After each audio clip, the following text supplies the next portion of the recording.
Hello and welcome back to Call Centre Helper. My name is Xander Freeman, and today we're talking all about Puzzel's latest research that has just launched January 2026. I'm delighted to once again be joined by their CEO, Frederic. Frederic, thank you so much for joining me again today. Absolutely. Such a pleasure to be with you for this time. So thanks for the invite.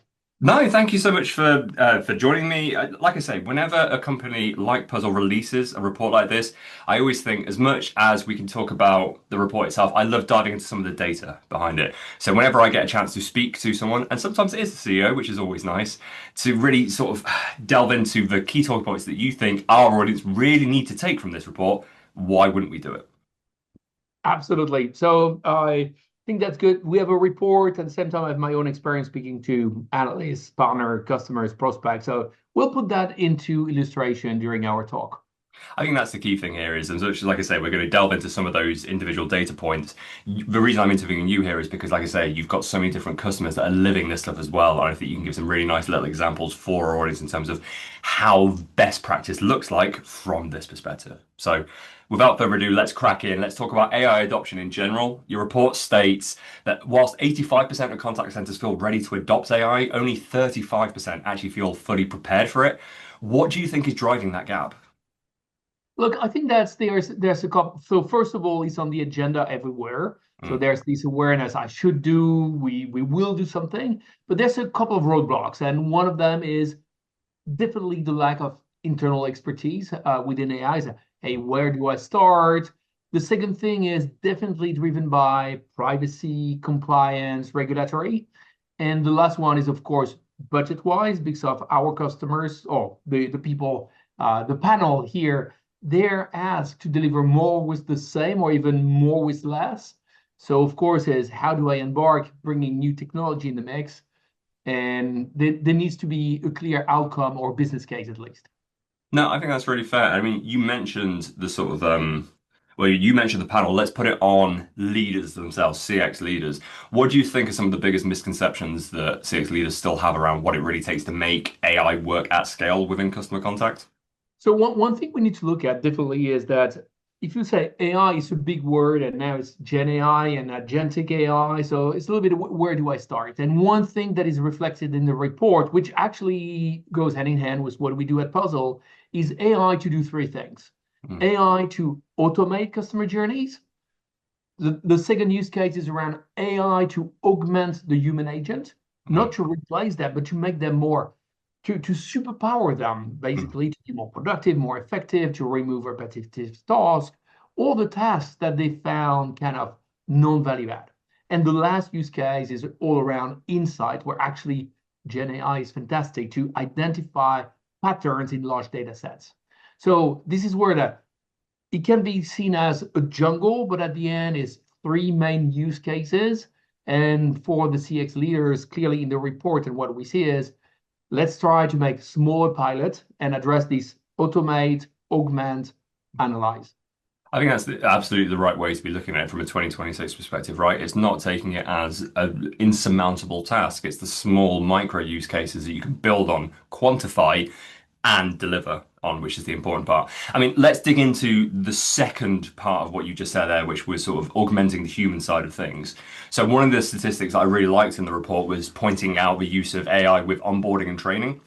So I Yep. believe the statistic from the report was nearly 9 out of 10 CX leaders believe that AI can shorten onboarding and support ongoing development of wider employees, which I think is so important to be talking about. Absolutely. And this is there's so many other use case in that space. Hmm. I think that we all speak about Copilot, and even if you're not in CX, we all hear about Copilot. What can I do to get actually, if I'm new to the job, to increase the time to confidence? Hmm. So I have this kind of this Copilot helping me that actually it's super valuable. I get access to knowledge.